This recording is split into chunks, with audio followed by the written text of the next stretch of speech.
Alhamdulillahirabbil alamin wassalatu wassalamu ala asyrafil anbiya'i wal mursalin wa ala alihi wa sahbihi ajma'in. Rabbi shrah li sadri wa yassir li amri wahlul 'uqdatam min lisani yafqahu qawli. Yang dihormati Tuan Haji Muhammad Faris bin Muhammad Fadlullah, Pengurus Besar Institusi Pendidikan Hira. Yang berusaha Tuan Haji Fauziah binti Arifin, Guru Besar Sekolah Rendah Islam Hira serta barisan pengurusan sekolah. Yang diraihkan muallim, muallimah serta para ibu bapa penjaga yang diraihkan sekalian.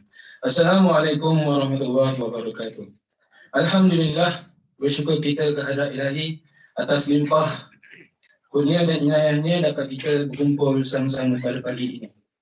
Pihak majlis mengucapkan terima kasih dan mengalu-alukan kehadiran para hadirin ke program seminar keibubapaan di Auditorium Sirin Shah Alam pada pagi ini. Hadirin yang dirahmati Allah sekalian, program seminar keibubapaan kepada para ibu bapa akan menjadi sebahagian daripada ahli keluarga institusi pendidikan Hira adalah merupakan syarat yang wajib diikuti oleh semua ibu bapa baru dan lama bagi memenuhi syarat-syarat kemasukan murid baru setiap tahun. Majlis ini juga turut diadakan bagi memperkenalkan visi, misi dan falsafah Sekolah Rendah Islam Hira kepada ibu bapa dan memperkenalkan barisan para pentadbir sekolah serta pengurus besar. Tak molek jika ada adu, tiada lesungnya. Tak berguna jika ada dayung, tiada perahunya. Tak berkat ilmu tanpa amalnya. Tak lengkap majlis jika tidak ada yang berbicara. Tanpa membuang masa, majlis menjemput Tuan Haji Muhammad Faris Fadlullah untuk menyampaikan sepatah dua kata. Dengan segala hormatnya dipersilakan.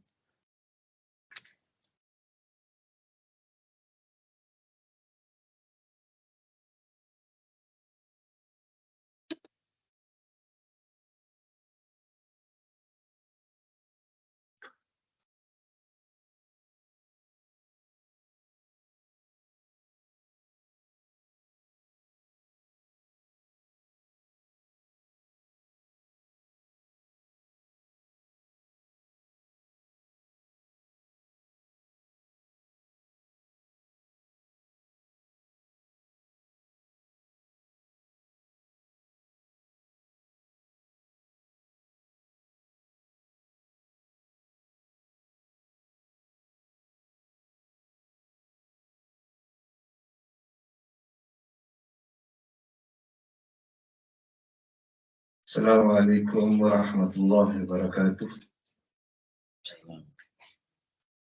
Bismillahirrahmanirrahim. Alhamdulillahirabbil alamin. Wassalatu wassalamu ala Rasulillah wa ala alihi wa sahbihi ajma'in. Yang dihormati pengurusi lembaga sekolah Rendah Islam Hira dan juga Sekolah Menengah Islam Hira, Dr. Abdul Rahman bin Muhammad. Yang dihormati Guru Besar Sekolah Rendah Islam Hira, Mu'alimah Fauziah Arifin, tetamu hormat kita pada pagi ini, penceramah kita Dr. Adnan bin Omar yang mungkin belum sampai lagi ya. Yang diraikan para guru, mu'alim-mu'alimah Sekolah Rendah Islam Hira, dan yang diraikan juga tuan-tuan, puan-puan, ibu bapa untuk murid tahun 1 insyaAllah dalam sesi baru ni. Pertamanya, Alhamdulillah, kita ucapkan setinggi-tinggi puji kepada Allah SWT. Pada awal pagi ini kita dapat kumpul, nampak dia letih daripada semalam dengan jamnya urusan anak-anak semuanya. So hari ini patutnya hari rehat, pagi-pagi dah dijemput ke seminar, seminar ibu bapa. Tapi insyaAllah kita harapkan seminar ini menjadi satu permulaan yang baik bagi tuan-tuan dan puan-puan yang bakal menjadi ahli keluarga Hira. Minta maaf pada pagi ini seperti kebiasaannya kita mulakan dengan tilawah Quran sikit untuk dapatkan barakah. Mengharapkan barakah daripada Allah Taala. Hidup kita ni kejayaan atau kemudahan hidup kita ni kerana keberkatan daripada Allah Taala. So saya nak bacakan satu potong ayat Quran, semoga ia menjadi ayat yang boleh kita fikirkanlah hari Minggu ni, daripada surah At-Tahrim ayat 6 ya. A'udzubillahi minasyaitonirrajim. Ya ayyuhalladzina amanu qu anfusakum wa ahlikum nara وقودها الناس والحجارة عليها ملائكة غلاظ شداد لا يعصون الله ما أمرهم ويفعلون ما يؤمرون. Sadaqallahul Azim. Wahai orang-orang yang beriman, peliharalah diri kamu dan keluarga kamu dari neraka yang bahan-bahan bakarnya adalah manusia dan batu-batu berhala. Dan neraka ini dijaga dan dikawal oleh malaikat-malaikat yang keras lagi kasar layanannya. Mereka tidak menderhaka kepada Allah dalam segala yang diperintahkannya kepada mereka. Dan mereka pula tetap melakukan segala yang diperintahkan. Ayat ini merupakan salah satu dalil kepada kita untuk memastikan bahawa diri kita dan ahli keluarga kita mendapatkan pendidikan yang sebaik mungkin untuk melindungi diri kita dan ahli keluarga kita daripada Jahannam. Ya. So, pendidikan agama merupakan satu cara kita membina benteng, ya, membina pendinding untuk melindungi kita daripada Jahannam. Ya, ini pesan Allah SWT untuk kita. So saya ingin mengucapkan tahniah kepada para ibu bapa pada pagi ini kerana memilih Sekolah Rendah Islam Iraq sebagai satu tempat mendidik anak-anak tuan-tuan dan puan-puan. Dan saya juga bagi pihak keluarga Iraq ingin mengucapkan ribuan terima kasih lah. Kerana dalam banyak-banyak sekolah rendah yang ada di Kelang ini atau di Kelang Shah Alam ini, tuan-tuan dan puan-puan memilih Sekolah Rendah Islam Iraq sebagai sekolah pilihan tuan-tuan dan puan-puan. InsyaAllah kami di Iraq, guru-guru dan juga kaki tangan sokongan akan menerima anak-anak tuan-tuan dan puan-puan sebagai sebahagian daripada anak-anak kami sendiri.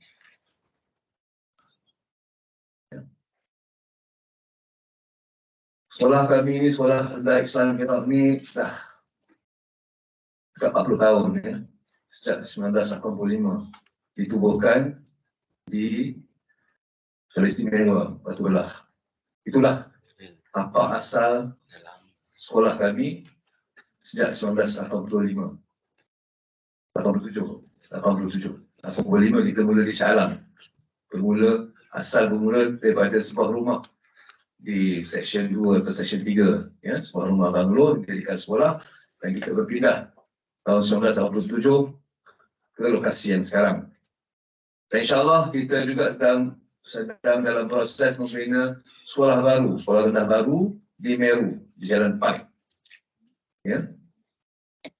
So, dalam proses kita mengumpulkan dana dan insyaAllah kita harap tahun ini tak tahun depan, bergantung pada keputusan kelulusan kebenaran rancang dari pihak PBT, kita akan mulakan proses pembangunan sekolah baru. So, InsyaAllah dengan doa tuan-tuan dan puan-puan, parents yang baru ni, ada 5, ada harapnya 6 tahun atau lebih, maknanya daripada sekolah rendah bersambung ke sekolah menengah kami di Jeram. Sekolah menengah Islam Iraq, sekolah asrama penuh di Jeram. Selain daripada sekolah menengah Islam Iraq, kita juga ada Mahat Hafiz Iraq di Jeram. So, kita harapkan pasal pendidikan ini satu proses yang panjang. Kita berharap dan berdoa agar tuan-tuan dan puan-puan terus bersama kita sehingga anak-anak tuan-tuan dan puan-puan selesai pendidikan mereka di peringkat SPM. Satu perbezaan atau keunikan sekolah atau institusi pendidikan Iraq ini dengan sekolah-sekolah lain, maknanya selain daripada pendidikan classroom akademik, kita juga memberikan fokus penekanan kepada pendidikan luar kelas, ya, pendidikan pembinaan akhlak saksiah, pendedahan kepada budaya solat jemaah, budaya makan bersama-sama, ya, mana di luar daripada silibus akademik Kementerian Pendidikan, ya. Kita berharap untuk memberi pendidikan yang lebih bersifat holistik kepada anak-anak tuan-tuan dan puan-puan. Maknanya tak cukup pandai akal, tapi kita harapkan kita dapat membantu juga untuk membina emosi mereka, jiwa yang sejahtera, ya. Kerana kita lihat sekarang ramai dia orang pandai-pandai di luar, tapi tak semestinya pandai di tempat kerja, dia adalah manusia yang baik di luar tempat kerja, ya. So kita harapkan kita dapat membantu ibu bapa membina anak-anak yang sebenarnya yang mudah kita anak-anak soleh lah, ya, anak-anak soleh. Ya, anak-anak yang bijak, tapi pada masa yang sama juga anak-anak yang tahu menghormati orang tua, ya, tahu adab makan, ya, adab menggunakan bilik air, menjaga kebersihan, ya. So saya berharap kita dapat bersama dalam usaha kita membina satu generasi yang lebih baik daripada generasi kita, ya. Itu harapan kita di Iraq. Tapi ianya perlu dilaksanakan secara bersama. Maknanya hubungan di antara ibu bapa dan guru-guru, ibu bapa dan sekolah amat penting. Sebab kita harap para ibu bapa dapat juga melibatkan diri secara aktif dalam persatuan ibu bapa guru. Dan kita juga ada aktiviti ibu bapa, contohnya kalau di Iraq ini Raya Kurban, kita akan ada mengorbankan beberapa ekor lembu dan kita buat secara gotong royong. Jemput ibu bapa untuk bersama. Ada masa kita buat di sekolah rendah, ada masa kita buat di sekolah tengah, Jeram. Ya, di situlah kita dapat saling kenal, berkenalan, dan PIBG juga banyak terlibat dalam program-program kelas-kelas tambahan, ya. Lebih-lebih lagi di sekolah menengah lah, ya. So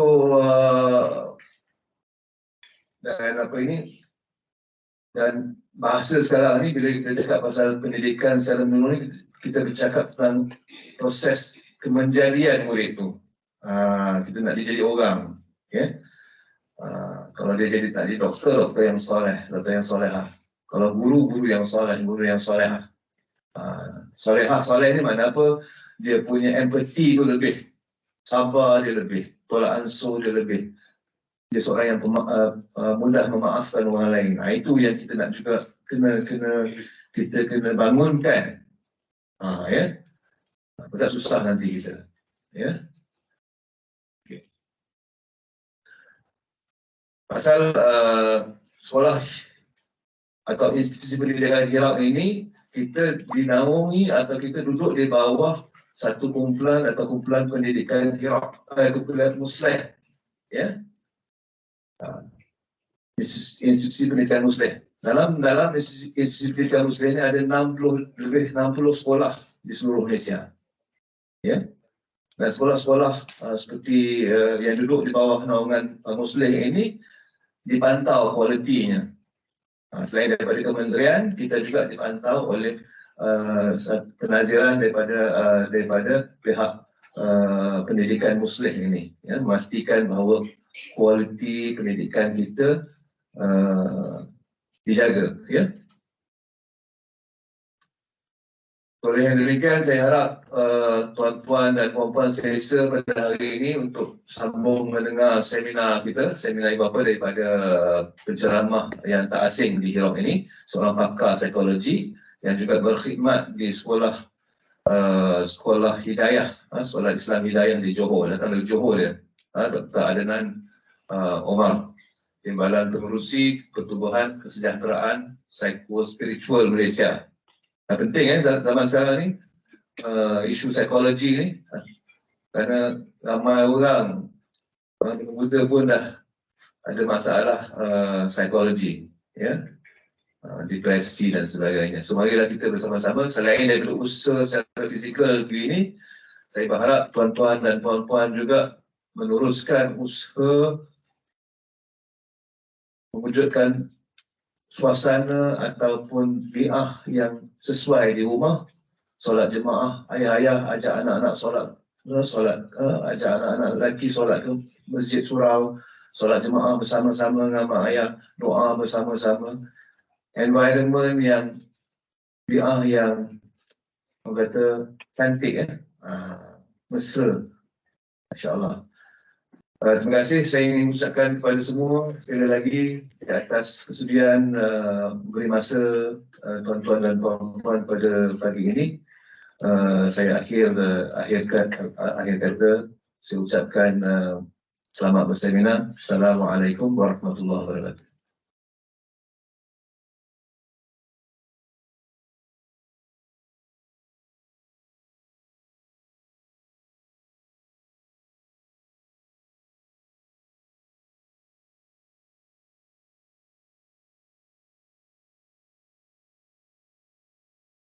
Jazakumullahu khairan katsiran kepada Tuan Haji Muhammad Faris Fadlullah atas penyampaian ucapan kata ala aluan sebentar tadi. Tanpa membuang masa, ayo kita saksikan tayangan video montaj yang telah disediakan oleh pihak media kepada kita semua.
Seterusnya video dana.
Jutaan terima kasih buat pihak media yang telah menyediakan tontonan buat kita semua. Seterusnya, tanpa membuang masa, majlis menjemput Ustaz Rifa'ah bin Muhammad Luqman, wakil daripada Eksekutif Dana Institusi Pendidikan Hira, untuk menyampaikan maklumat mengenai dana sekolah. Dengan segala hormatnya dipersilakan.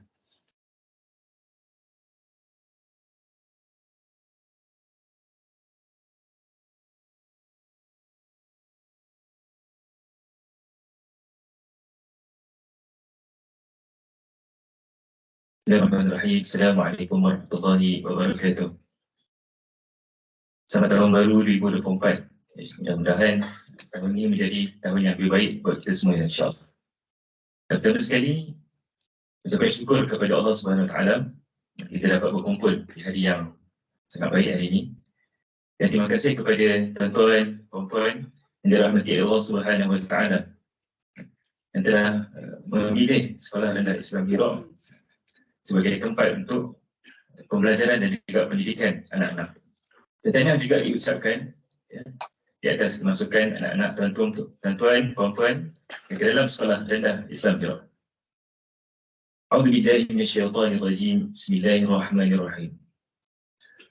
مثل الذين ينفقون أموالهم في سبيل الله كمثل حبة أنبتت 7 سنابل في كل سنبلة 100 حبة والله يضاعف لمن يشاء والله واسع عليم. Astagfirullahaladzim.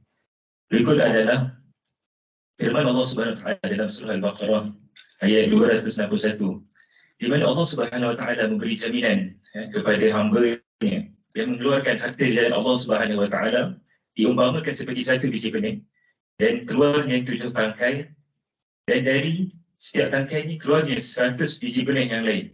Ini jaminan Allah Subhanahu Wa Taala bagi mereka yang keluarkan harta di jalan Allah Subhanahu Wa Taala. Kemudian Nabi SAW, Rasul kita, Nabi kita mengatakan, mana qasal malin min sadaqah, tidak akan berperangan harta yang disedekahkan. Dan zakat pula disebut sebanyak 33 kali dalam Al-Quran, di mana bila mana Allah Subhanahu Wa Taala menyebut satu benda yang banyak dalam Al-Quran, menunjukkan betapa pentingnya di dalam agama Islam itu sendiri. Allah Subhanahu Wa Taala menyebut wa aqimus salata wa atuz zakah, dan dirikanlah salat dan tunaikanlah zakat. Dan zakat ini merupakan tanggungjawab kita bersama, ya. Dan Sekolah Rendah Islam Hira merupakan penolong amal bagi lembaga zakat Selangor. Dan alhamdulillah, ya, ada yang telah bayar zakat kepada kita, zakat pendapatan, zakat perniagaan, dan boleh mendapatkan rebate dan cukai 100%. Dan juga ada yang daripada zakat ni, ya, kita menyalurkan kepada projek-projek pembangunan, ya, kepada mereka yang memerlukan seperti asnaf di kalangan para pelajar, di kalangan para guru, dan juga ibu bapa yang memerlukan. Jadi Sekolah Hira seperti mana yang pengurus besar telah menciptakan satu sistem yang membangunkan pendidikan Islam untuk membina generasi Rabbani yang bertakwa kepada Allah Subhanahu Wa Taala. Seterusnya menyumbang kepada pembangunan negara dan juga masyarakat. Alhamdulillah kita ada lebih kurang dalam 1,500 orang pelajar di sekolah rendah, menengah dan juga Mahat Hafiz. Dan ramai telah lahir di kalangan ribuan hufaz profesional yang berada di Malaysia sekarang, alhamdulillah. Dan zakat juga membantu yang sekarang ini yang seperti yang di videokan tadi adalah tentang pembangunan.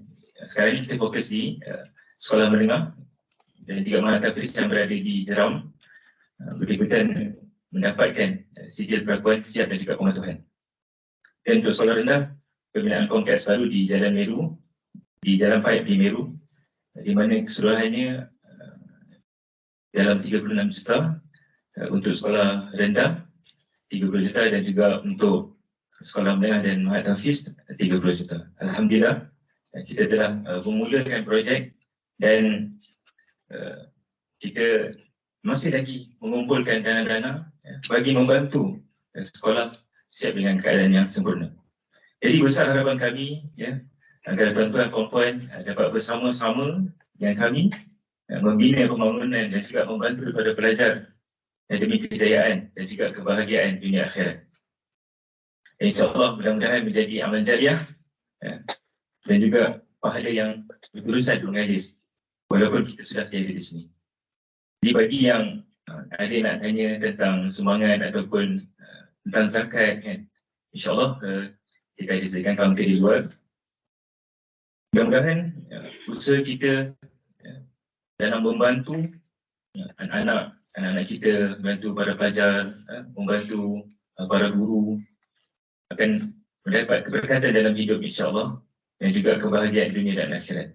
Mudah-mudahan apa yang diimpikan iaitu kami, moto kami Iraq memimpin, dan dalam logo sekolah rendah adanya ilmu diamal, iman ditingkat. Itulah yang selalu dipraktikkan. Mudah-mudahan walaupun pelajar ini berada di mana-mana pun itulah yang diamalkan jadi orang yang bertakwa kepada Allah Subhanahu Wa Taala. InsyaAllah terima kasih sekali lagi kepada semua yang hadir. InsyaAllah mudah-mudahan kita jumpa lagi di masa akan datang insyaAllah. Assalamualaikum.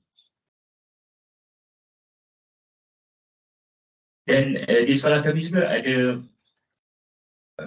diskaun yuran bagi mereka ataupun bagi para ibu bapa yang menunaikan zakat di sekolah kami sebanyak 15%. Dan alhamdulillah pada tahun lepas ramai para ibu bapa yang mengambil peluang di mana ada yang telah mencapai nisab ataupun mencapai paras yang menggunakan zakat dan dia bayar zakat kepada sekolah kami. Dan dalam masa yang sama, dia dapat juga diskaun yuran bagi pelajar-pelajar. Jadi bagi siapa yang nak bayar zakat pendapatan, dalam masa yang sama, dia mendapat diskaun, insyaAllah boleh melalui kami sebab kami juga merupakan penolong amal yang berdaftar dengan lembaga zakat sana. InsyaAllah mudah-mudahan dipermudahkan segala urusan Allah Subhanahu Wa Taala. Assalamualaikum warahmatullahi wabarakatuh.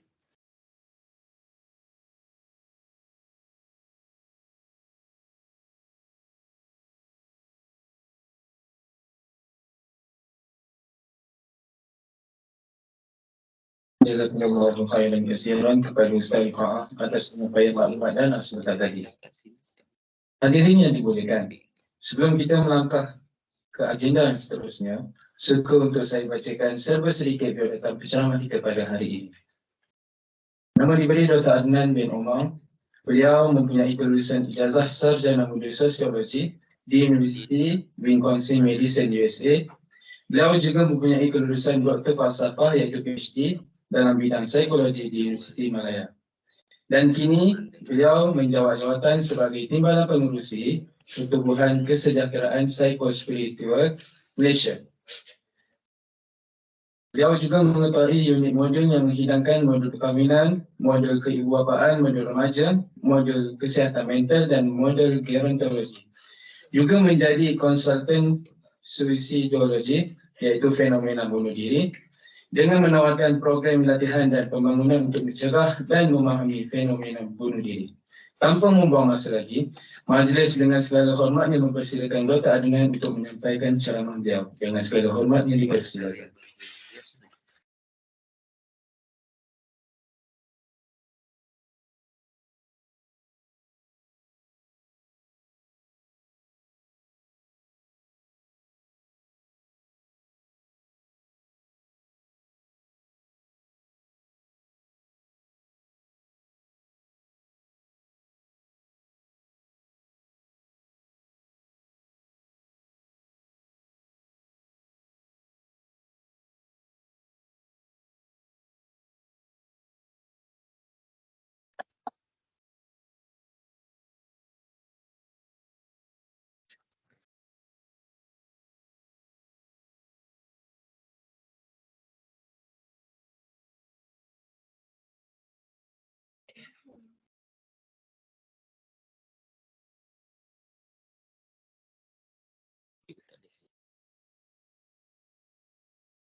Alright.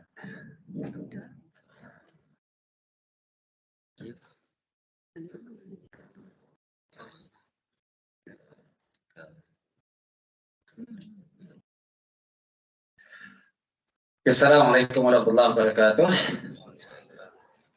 Jazakallah khairan pada Tuan Pengurus Majlis. Mohon ibu bapa yang berada belah sini kalau kurang nampak disebabkan podium tu boleh bergerak ke sana. Saya ni jenis penceramah yang tak suka duduk-duduk ya. Kalau kata nampak ya. Sebab nanti kita nak berinteraksi kena ada psikometrik yang kita kena ambil semua kan. Ya, dan ramai ibu bapa muda. Ada 2-3 orang kot nenek datuk kat sini kan. Yang lain muda-muda semua lah. Alhamdulillah rabbil alamin wassalatu wassalamu ala asyrafil anbiya'i wal mursalin Muhammadin wa ala alihi washabbihi ajma'in. Rabbi shrah li sadri wa yassir li amri wa hlul 'uqdatam min lisani yafqahu qawli. Jadi alhamdulillah syukur pada Allah Subhanahu wa taala ya dalam kesibukan kita pada hari Sabtu ni. Allah berikan kesihatan, Allah izinkan dan berikan hidayah untuk kita sama-sama hadir dalam program yang sangat penting ni. Dan selawat dan salam kepada junjungan besar Nabi Muhammad sallallahu alaihi wasallam. Saya ni antara nak ambil dengan tak nak ambil program ni sebenarnya sebab kurang sihat. Hari tu masuk hospital Anor dekat Kajang tu 6 minggu duduk dalam hospital sebenarnya. Minggu depan wadah dekat Institut Jantung Negara sebab ada masalah jantung yang berlubang. Mau selagi-lagi berdarah kot minggu selepas tu ya. Sebab saya dapat stroke itu pada hujung September. Dan kita dapat stroke tu stroke cerebellum ya sebab cerebellum kita tu dah pecah. Lalu kita boleh vertigo. Vertigo tu bila kita berdiri ni kita nak jatuh sebab kita pusing lah. Jadi itu benda-benda je lah.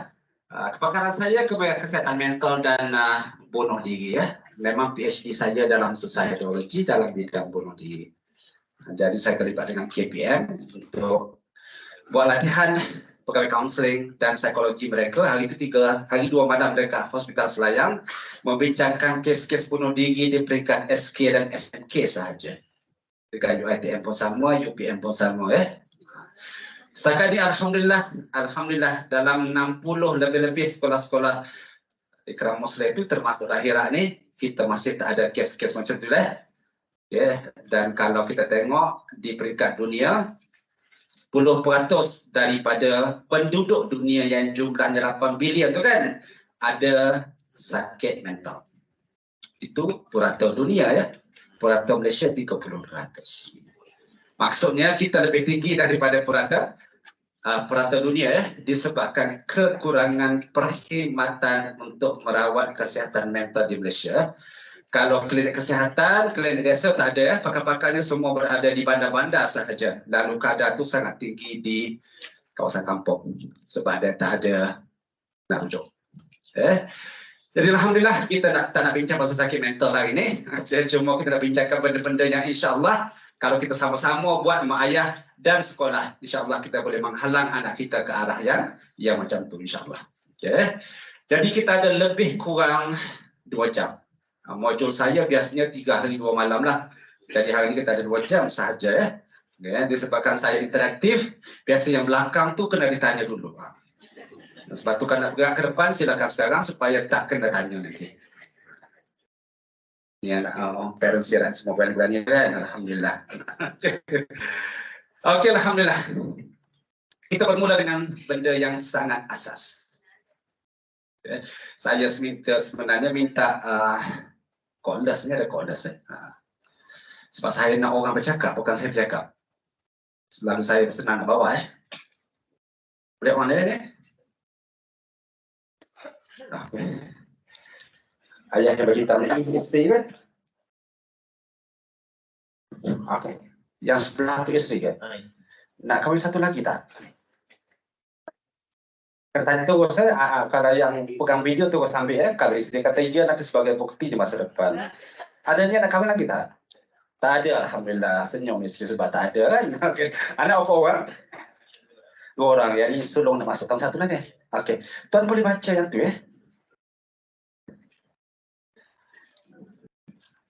Kan di Indonesia adalah satu keputusan ke arah mengembangkan lagi potensi individu secara menyeluruh dan bersepadu untuk mewujudkan insan yang seimbang dan harmonis dari segi intelek, rohani, emosi dan jasmani berdasarkan kepada kepercayaan dan kepatuhan kepada Tuhan. Usaha ini adalah bagi melahirkan rakyat Malaysia yang berilmu, bertanggungjawab dan berkeupayaan mencapai kesejahteraan dari diri serta memberi sumbangan terhadap keharmonian dan kemakmuran masyarakat dan negara. Puan tak boleh salah kami dengan dia? Tak Okey. Puan tolong ambil 3 kata kunci. Kepada pandangan Tuan, apa yang paling penting lah yang nak petik 3 benda daripada yang tu. Mewujudkan insan yang seimbang dan harmonis.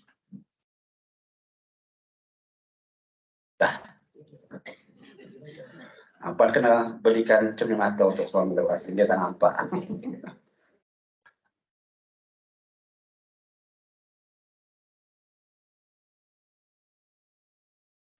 Kalau begitu. Melahirkan rakyat yang berilmu, bertanggungjawab dan berkepercayaan mencapai kesejahteraan diri. Memberi sumbangan terhadap keharmonian dan kemakmuran ke masyarakat. Alhamdulillah ya. Okay. Itu yang dibaca tadi. Saya tak tahulah siapa yang buat yang ni. Dia nampak dah cantik lah tu kan. Okay. Yang Tuan tadi cakap, nak anak yang berilmu, nak anak yang pandai memberikan sumbangan. Betul lah kan? Tak payah duduk seorang-seorang kan? Itu yang negara punya. Jadi kita senanglah tanyalah anak-anak kita yang dah besar tu dah sampai ke belum? Kalau mak ayah yang ada anak yang habis SPM tu, boleh tanyalah skala 0 hingga 10. 0 tak jadi langsung, 10 jadi langsung.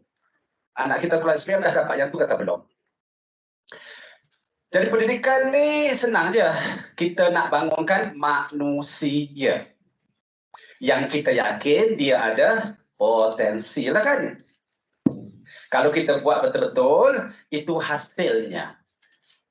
Tepat sekali Tuan tadi cakap, antara 2 hasil tu, dia ada ilmu, dia boleh menyumbang. Betul lah kan? Tapi dulu tak bincang pun pasal benda-benda yang nak dibangunkan. Dulu SPM, PT3, UPSR. Kita kena tanya, kenapalah kerajaan buang UPSR? Kenapa kerajaan buang PMR Sebab dia akademik sajalah, sedangkan falsafah tu bukan akademik. Tak ada pun sebut pasal matematik, sejarah dan apa-apa kat situ kan, faham kan? Dia keluar dalam benda-benda yang kita tak pernah fikir. Tapi orang tak pernah nak debat. Sekarang baru orang mula berdebat, selepas 30% rakyat Malaysia ni ada sakit mental. Itu yang negara punya. Ini yang Ikram Muslim punya. Okey, kita berganjak ke sini. Tadi orang lelaki, kita minta orang perempuan pula ya, baca. Okey. Puan ada anak berapa orang? 6 orang. Yang nak masuk tahun 1 ni anak yang? Oh, mu'alimah. Dia semua mu'alimah ya. Dia semua mu'alimah. Maaf tak kenal mu'alimah ya. Okey, kita. Oh, dia asing-asing Okey, kita kena cari ibu bapa lah kat sini. Ibu bapa ni bukan mu'alimah ni ni. Okey. Okey, puan anak pertama nak masuk sekolah. Anak keempat dah. Memang dengan Hira dah ya. Memang semua dengan Hira. Keluarkanlah masuk Hira lah. Lepas ni insyaAllah. Okey. Ada tak kabar dia tu? Dia pun boleh, tak ada masalah. Silakan. Pendidikan adalah suatu proses yang berteraskan tauhid bagi membina insan rabani di dalam sistem yang holistik, bersepadu, seimbang dan dinamik berpandukan Al-Quran dan Al-Sunnah.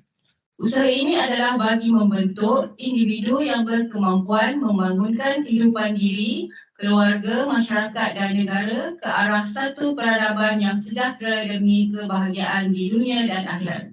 Kanlah orang lelaki kan. Perempuan nak laju bacanya. Boleh puan ambil 3 kata kunci? Kat sini kita nak menghasilkan individu yang mungkin dia seimbang dari segi jasmani dia dan akhirat. Kemudian juga untuk pembangunan negara, diri, keluarga. Alhamdulillah. Okey. Dia lebih kurang sama je. Tapi ada benda yang berbeza tadi, seimbang dan keluar perkataan akhirat tadi kan. Alhamdulillah kan. Sebab itulah kita nak tahan kita kat sini. Nak buat apa dapat SPM 11A kan. Tapi kalau dunia akhirat nanti dia tak berjaya. Itu yang kita nak buat. Kalau kita dekat muslih. Besar ni kalau tak muslih perkataan insan Rabbani. Okay, nanti kita nak tengok apa benda kan. Yang memang dasar kita Quran dan Sunnah. Dan kita ni sebenarnya nak senangnya nak bentuk anak-anak yang beradab. Perkataan besar kita beradab. Anak-anak yang ada adab lah kan, dengan individu, dengan keluarga, dengan masyarakat dan negara. Lalu tertubuhlah tamadun, tertubuhlah civilization lah kan, yang dah runtuh lama tu demi kebahagiaan dunia dan akhirat. Kalau dia jadi doktor, Muslim dulu, barulah doktor. Kalau engineer, Muslim dulu, barulah engineer. Itu benda-benda yang kita nak buat. Kita kecilkan menjadi Hira. Muka-muka ini Hira yang latest lah kan, betul. Mu'alimah pun tak tahu. Tak nak ni kan. Betul Mu'alimah, ini yang terbaru kan. Okay. Menjadi institusi melaju sistem pendidikan Islam, betul, seimbang tadi, holistik lah kan. Tapi kita kena fikir anak-anak zaman sekarang ni. Okay. Orang dah AI, orang dah virtual reality, kita nak juga mereka membawa benda-benda yang sama, tapi dasarnya Quran dan Sunnah. Ini misinya. Tengok perkataan tokoh. Ini yang pelik kami nak buat ke sekolah ni kan. Saya berada di Sekolah Hidayah Johor Bahru daripada 2012 sampailah sekarang. Pelajar sekolah rendah dia lebih kurang 1,300 lebih. Sekolah menengah dia mencecah 1,000. Kami ada kat Batu Pahat, Cawangan. Anak-anak kat Batu Pahat tu yang inovatif tu dah. Sekarang ada tingkat 1 hingga tingkat 4, dia tak kena buku dah. Dia guna iPad sahaja. Setiap hari dia pergi sekolah, dia pakai iPad. Setiap budak bawa iPad saja. Kami tengah buat eksperimen inovasi dalam pendidikan lah ya. Nak daftarkan sekolah tu menjadi Apple School. Masalahnya SPM tak boleh jawab ke iPad. SPM kena tulis ya. Jadi by Form 4 anak-anak tu kena dilatih jugalah menulis ya. Nak membina tokoh tu bukan calon-calon orang kan. Nak jadi tokoh. Tokoh yang macam mana? Tokoh yang insan Rabbani. Okay. Jadi kita nak renyah dulu benda-benda macam ni. Lepas ni kita nak minta mak ayah buat benda yang sukar selama 6 tahun Panjang tu sebenarnya kan. Okay. Jadi ini yang kita nak buat tokoh yang hidup dalam masyarakat yang ada sifat Rabbani. Sistem yang holistik, nak panggil holistik pun boleh, harmonis pun boleh. Unggul tu menjadi rujukan orang ramai. Jadi kalau kita pergi pejabat agama negeri Selangor, katalah kita orang Singapura kan, dia tak boleh masuk SK, SMK sebenarnya kalau anak-anak internasional ni. Kalau dia tanya anak saya nak masuk sekolah mana, orang Jabatan Agama boleh jawab dengan yakin, masuklah sekolah akhirat. Itu namanya unggul lah tu. Betul kan? Dia tahulah. Okay, sebagaimana sekolah hidayah dekat Johor Bahru itu macam itulah. Okay, ada orang Indonesia, orang Singapura pergi Jabatan Agama, anak kami nak masuk ke mana? Okay, sebab dia nak sama PhD dekat UTM ke mana lah. Atau Jabatan Pahat tu, memang pengasas dia dah meninggal. Sebenarnya kuburnya ada kat sekolah. Lalu tak ada pelapis. Dia wariskan kepada waris dia, pusat ni mesti jadi pusat pendidikan. 10 tahun terbiar. Okay. Lalu waris dia tak tahu nak buat apa. Waris dia pergi Jabatan Agama. Nak bagi tanah yang 15 hektar tu kat siapa? Sebab ayah dia cakap macam tu. Lalu Maiz kata, satu je, bagi kepada pusat pendidikan hidayah. Sebab itulah tertubuhnya cawangan dekat Batu Pahat. Itu namanya unggul. Jadi orang kenal lah.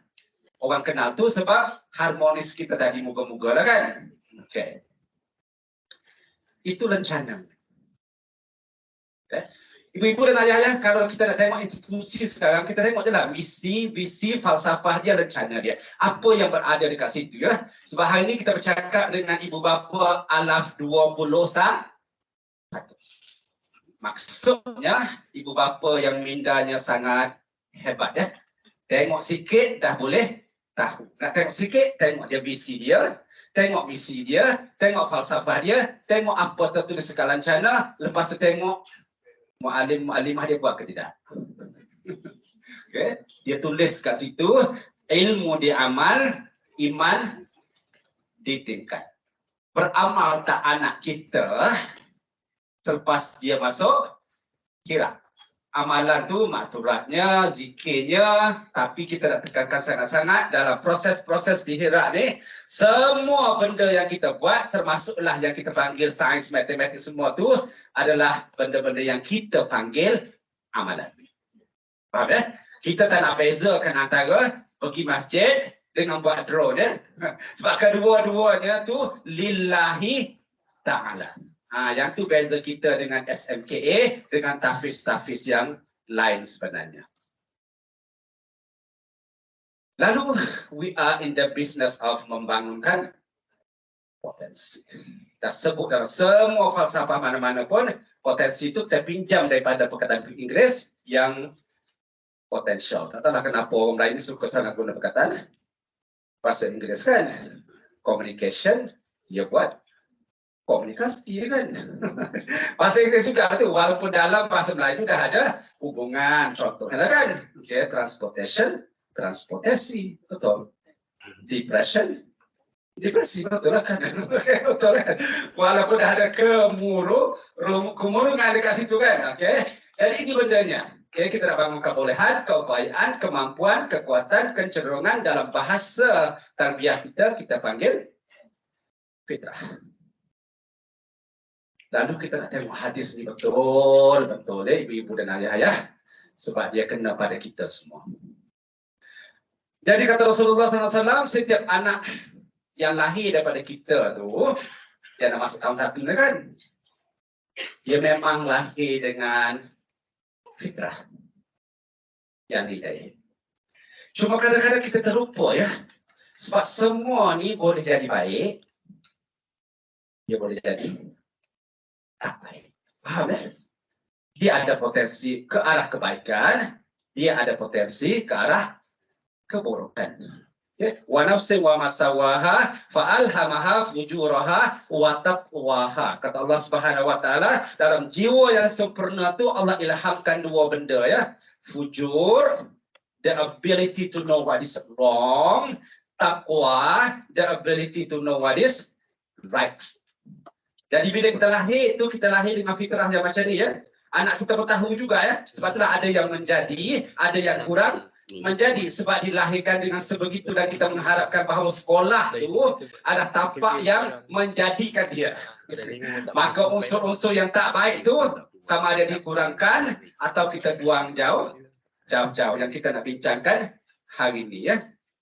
Lalu kata Rasulullah SAW, bila anak kita lahir, semuanya lahir dalam fitrah. Maknanya, Dia boleh jadi baik, dia boleh jadi tak baik.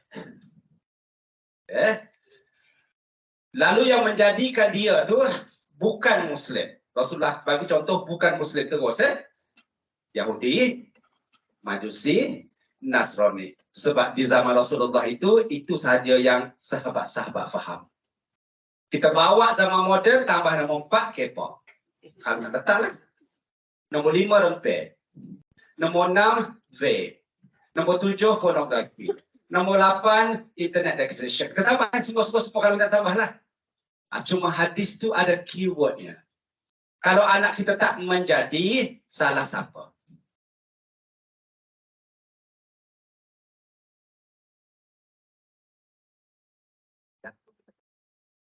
So, dalam konteks sekarang, mak dan ayah, sekolah juga boleh jadi mak dan ayah.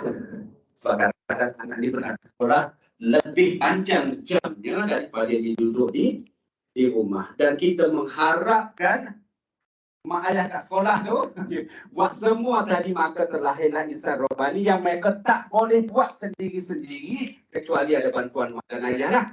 Contoh yang saya bawa awal-awal, phone tu tak guna kat sekolah, betul tak? Kira tak benarkan anak-anak bawa phone ke sekolah? Menengah rendah. Tapi anak-anak tu tak guna phone ni. Secara jujur, saya setelah tahun di sekolah ekonomi Muslim, musuh utama melahirkan generasi rohani itu adalah phone. Yang hancur lebur sekarang. Lalu saya ulang statistik SPM tahun lepas. Kejap lagi SPM tahun baru kan? Jumlah calon 400,000 ibu-ibu dan ayah. 70,000 gagal terus. Ini anak-anak PKP ya, yang ambil SPM tahun lepas. 70,000 sama ada di gagal bahasa Melayu atau gagal sejarah atau gagal kedua-duanya. 120,000 yang pergi 2-3 subjek, lepas tu tak pergi dah. Faham ya? 120,000 campur 70,000 apa? Hampir 50% daripada 400,000 anak-anak yang ambil SPM batch yang lepas tak ada subjek. Lalu saya dekat PKPM bersama dengan pakar-pakar yang lain dijemput oleh Dr. Wan Fazilah, Menteri Pendidikan tahun lepas. Nak bincang pasal isu itulah. Macam-macam kan pakar bagi pandangan kan, okay, daripada UPS, sebab dijemputlah. Salah satu benda yang timbul itu isu bot. Ini yang MRSM setengah struggling sekarang sebab MRSM satu-satu institusi yang membenarkan anak-anak dia pegang phone 24 jam. Saya dapat call daripada kaunselor salah satu MRSM sebab warden dia tu call untuk buat talk pasal ikhtilat dan pornografi. Kerana anak-anak tingkatan 1 perempuan sekolah dia tengok pornografi ramai-ramai atas surau sekolah. Ibu dan ayah sepatutnya kita jemput hari ni kan. Kita cakap awal-awal, tak ada sindung ya. Sebab ada anak-anak tu, kalau dia tengok pornografi, dia tagih Mobile Legends, kita nak suruh dia hafal kan, betul? Dia masuk sini dia tendang, dia masuk sini dia tendang ya. Ada anak-anak yang kita kena hafal seminggu 1 muka surat satu ayat pun dia tak boleh hafal lah. Jadi kalau kelas habis tu kita letakkan tingkat 1, tingkatan 2, tingkatan 3, 30 juz betul lah kan. Tapi keluar tingkatan 3 separuh pun tak dapat. Itu cabaran kita lah. Jadi kita pegang hadis ni betul-betul Sebab hadis anak Islam tu sebenarnya dia bagi, sepatutnya dia bagi semangat lah kan. Jadi itu realitinya. Lalu ibu bapa kena fikir macam mana kita tak termasuk dalam kategori-kategori yang tak betul. Ada beberapa benda yang kita kena faham pasal maksud potensi maksud fitrah. Pertama, setiap anak tu dilahirkan dengan fitrah yang sama. Tak adalah Allah lahirkan setengah anak tu bodoh, setengah anak tu cerdik Masa lahir tu semua sama. Tapi mungkin ada ibu ayah terutama mereka SMK lah bertanya, kenapa anak saya kelas depan anak orang kelas belakang. Atau the other way around lah. Walaupun masa lahir tadi kata sama kan, sepatutnya ada satu kelas lah kan. Sepatutnya semua skor yang sama lah. Kenapa ada skor yang tinggi, ada skor yang rendah kan? Okay. Jawapannya dua sahaja. Pertama, sebab mak ayah yang tak sama. Lalu anak jadi tak sama lah kan. Kedua, kebanyakan penilaian yang dibuat itu berdasarkan akademik sahaja. Lalu dikelaskan sebegitulah kan. Okay. Kedua, bila anak tu lahir, potensinya sangat tinggi. Dalam konteks Hira, potensi itu adalah insan robbani yang akan menjadi tokoh yang boleh menyumbang kepada masyarakat. Itu potensi yang tinggi yang kita nak bentuk lah. Moga-moga 6 tahun sekolah rendah, 5 tahun sekolah menengah. Bila dia masuk universiti nanti, dia menjadi orang yang betul-betul dewasa. Sebab konsep remaja tu orang barat cipta. Dalam Islam dia tak ada konsep remaja ya. Bila anak tu balik, dia terus jadi dewasa dan dia bertanggungjawab lah. Disebabkan K-pop semua tu kan, kadang kita terpakai perkataan remaja lah. Dan kita anggap anak-anak remaja tu bukan macam orang dewasa. Kita nak anak-anak kita ni, tingkatan 2, tingkatan 3, dah macam orang dewasa ya. Tak payah fikir pasal fashion, pasal makeup, semua benda-benda itulah. Okay. Kedua, bila anak tu lahir ya, dia sangat mulia. Kalau tak percaya, pergilah tadika yang anak 3-4 tahun, tanya mereka, mencuri itu boleh atau tidak? Dengan spontan dia akan jawab, tak boleh ya. Tak fikir macam dah, sebab dia dah dilahirkan sebegitu ya. Tak fikir bila tanya Pak Cik yang 60 tahun, 70 tahun, mencuri itu boleh ke tidak? Dia cakap, it depends. Kalau melabur tu tak mencuri. Kalau 2.6 bilion tu bukan mencuri, itu sifat. Sebab dia dah berharap, faham ya? Proses-proses kehidupan tadi, dia menjauhkan anak-anak tu daripada kemuliaan tadi. Lalu yang ini kena dibahaskan. Kata hadis lahir dulu fitrah. Betul kan? Tapi kenapa bila besar ada yang memilih luar? Kata Rasulullah SAW, bila masuk waktu maghrib, fitrahnya apa? Balik dan siap nak solat. Tapi kenapa ramainya anak-anak Islam kat Malaysia ni kan? Kadang-kadang duduk kedai mamak, surau sebelah je. Bukan jauh surau kan. Kalau surau tak sebelah pun memang dengar azan pun. Bukan tak dengar pun. Tapi terus macam tak dengar azan. Betul lah kan? Yang paling teruk, kalau kata Rasulullah, orang perempuan bila nak kahwin fitrahnya mencari lelaki. Orang lelaki fitrahnya bila nak kahwin mencari perempuan. Kenapa ada isu-isu LGBT di Malaysia? Itu maksudnya luar fitrah. Tapi kata Rasulullah salah apa? Salah mak dan ayah. Itu kita kena fikir betul-betul. Ya, sebab ikram ni satu pertubuhan yang bukan kat sekolah je. Dia buat street Quran dekat Coket. Dia duduk dengan orang-orang LGBT nak kembalikan mereka kepada fitrah tadi ya. Jadi benda-benda yang macam ni. Lalu exercise pertama mak ayah kena buat dalam minda ya. Ambil anak yang nak masuk sekolah ni. Ya, nak 3 tahun kan? Tengok fitrah dia. Balik rumah nanti, duduk berlagu 4 lutut, bertemu 4 mata. Okey. Dalam minda kita tu buat macam ni ya. 0 hingga 10. Psikologi sendiri dia suka guna sekarang macam ni supaya lebih tepat penilaian dia. Okay. Jadi 0 tu dia memang dah keluar. Kalau dah keluar fitrah cepat sangat tu baru umur 3 tahun kan. Okay. Yang 10 tu dia masih dalam fitrah. Ibu-ibu dan ayah nilai anak kita. Kita buat penilaian, dia sendiri buat penilaian dekat mana. Kalau anak kita tak 10, pastikan kita mengambil langkah-langkah supaya dia kembali kepada 10. Dan sekolah itu dari segi ringkasannya, itulah sekolah nak buat ya. Kembalikan anak ke dalam fitrah, kembalikan anak ke dalam fitrah kan. Okey, bangun malam qiyamullah dengan benda-benda yang boleh melahirkan insan rabbani tadi. Okey. Nak santai sekejap Nak buat semua tadi kena jawab yang ni. Ada ibu bapa kat sini yang umurnya 23 tahun ke bawah atau alimah yang 23 tahun ke bawah. Kadang-kadang tak mengaku kan. Ada yang umur 23 tahun ke bawah. Yang muda lagi, supaya dia ingat masa sekolah dulu. Oh, yang mu'alim akan sini kata tunjuk-tunjuk kat depan ada mana? Mu'alim, okey. Mu'alim sana, okey. Yang paling sadar tu kan, alhamdulillah. Okey, mu'alim ya. Mu'alim kena jawab biantu dulu, kejap lagi. Nama siapa? Hairi. Mengajar dekat Herat supaya Maya kenal. Subjek apa tu? Ada mengajar subjek reka bentuk dan teknologi dengan mata pelajaran akhlak darjah 4 Faham dan darjah 3.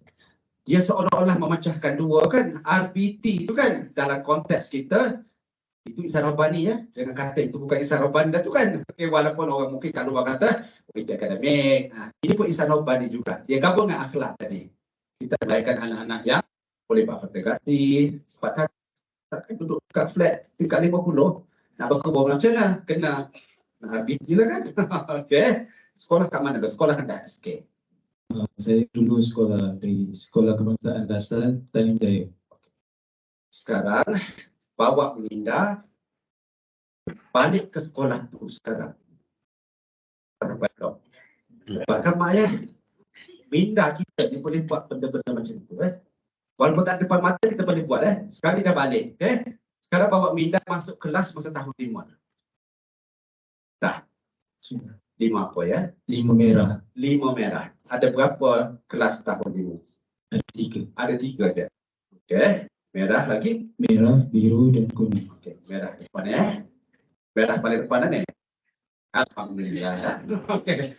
Lalu masalah cikgu sains. Cikgu sains tu namanya apa? Tahun 5. Cikgu Suhaimi. Cikgu Suhaimi. Ya, sebab tu tak tanya nenek-nenek tadi takut dah lupa. Cikgu Suhaimi tu lelaki perempuan ke LGBT? Lelaki. Alhamdulillah. Sesa alhamdulillah. Lalu masuk lagi ya. Dia kata manusia ada berapa dengan dia? Kata kelas depan malu. Dulu darjah 5 tak belajar lagi. Dia tak belajar lagi tahun 5 ke belum tu? Okeylah, pindah tahun 6.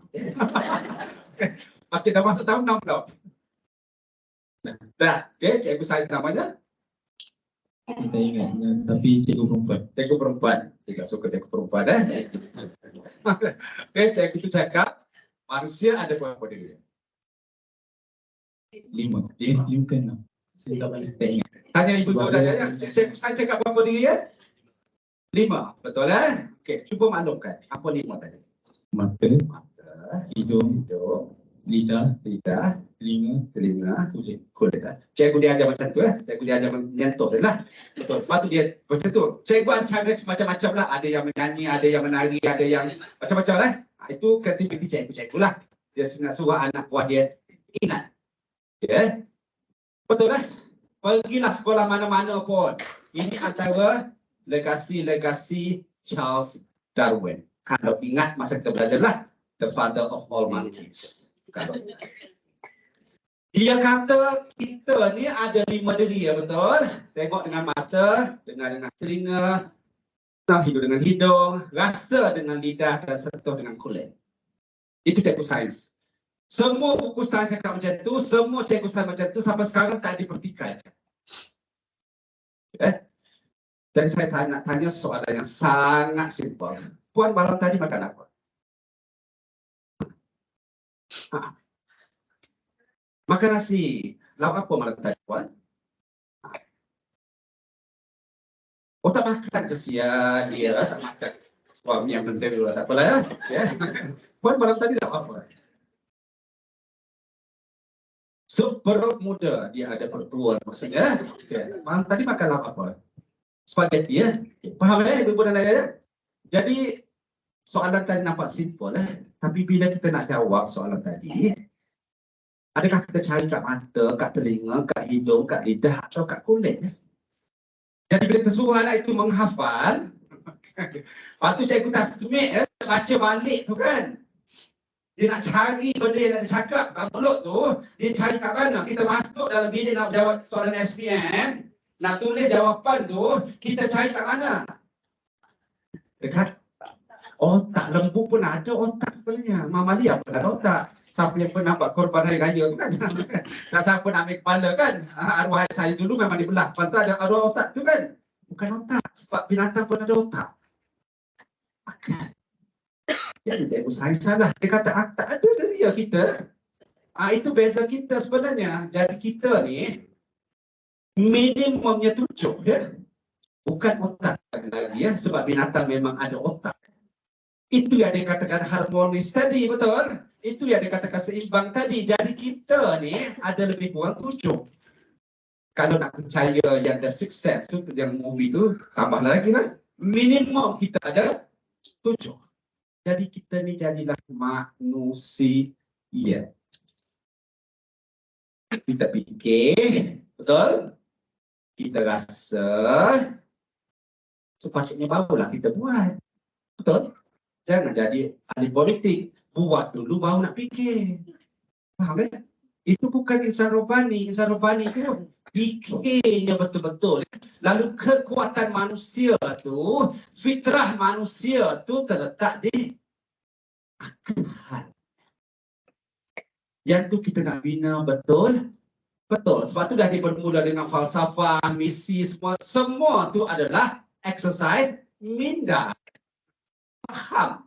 Kalau nak beramal, kena faham. Kalau anak-anak tu suka solat, fikir suka solat, maka dia suka akan solat, rasa suka, maka pukul 2-3 pagi pun dia arahkan anggota dia supaya bersolat. Itu logik manusia ya. Okay. Kalau anak-anak kena fikir bahawa Mobile Legend tu penting, dia rasa seronok untuk main Mobile Legend. Tahu tak Mobile Legend tu apa? Ibu tahu Mobile Legend tu apa? Tahulah, ini ibu model Bukan dia main tapi dia tahulah kan. Betul lah kan? Dan sama je pukul 2-3 pagi pun dia bangun dah main untuk Mobile Legends. Ramai anak-anak Melayu duduk kedai mamak pukul 2-3 pagi tengok Manchester United lawan Chelsea. Boleh dia bangun pagi-pagi. Tapi bila kita kejut untuk dia mula, dia kata dia tak boleh bangun pagi-pagi sebab kat sini tak kuat ya. Akalnya tak kuat. Jadi ini ceramah ibu bapa alam 21. Bukan alam 60-an, 70-an ya. Ini alam 21 yang kita memerlukan ibu bapa yang akalnya sangat-sangat kuat. Dan kita nak mendidik anak-anak insan robani yang akalnya sangat-sangat kuat ya. Kuat menghafal Al-Quran. Sebab suka dengan Al-Quran. Lalu dia kerahkan anggota dia semua untuk menghafal Al-Quran. Pada masa yang sama dia fikir pasal RBT tadi, betul? Okay. Lalu dia rasa seronok nak pergi kelas RBT sebab dia rasa itu sebahagian daripada amal Quran dan sunnah. Maka dia kerahkan anggota badan dia untuk buat RBT. Itu yang kita nak buat ya. Apa ya? Buat agak-agaknya kalau jumpa benda tu pukul 1-2 pagi kat taman nak buat apa? Lagilah kan? Betul lah kan? Sebab kita fikir itu hantu. Lalu kita rasa takut. Lalu kita kerahkanlah anggota badan kita supaya buat sebagaimana yang kita fikir dan kita rasa. Senanglah, itulah manusia. Saya sejenis orang yang tak percaya adanya hantu. Jadi bila sakit macam ni susah ni kan, ramai wali-wali cakap pasal isu hantu lah. Jantung kamu tu tak sihat disebabkan ada gangguan. Benda-benda macam ni lah kan. Disebutnya makhluk halus. Tak tahulah pernah tengok halus ke besar kan. Saya pernah jumpa seorang ustaz dulu dekat Muar Orang kampung panggil dia ustaz lah. Rumahnya banglo besar-besar lah. Sebab kerja dia merawat. Cara tradisional lah. Lalu saya orang psikologi. Suka ikut orang-orang nak tengok reaksi-reaksi perawat dan pesakit masa sesi rawatan lah. Kita buat eksperimen kan. Lalu selepas rawatan tu ada seorang ayah bawa anak dia yang dipercayai dirasuh hantu. Jumpa pakar ni. Lalu dia buatlah mentera-mentera dia tu kan, semua-semua tu kan. Jadi selepas semua rawatan tu, saya pun boraklah dengan perawat tu. Saya kata, Ustaz dapat ilmu ni daripada mana? Dia kata dia bertapa 6 bulan di puncak Gunung Ledang. Itu biasalah tu.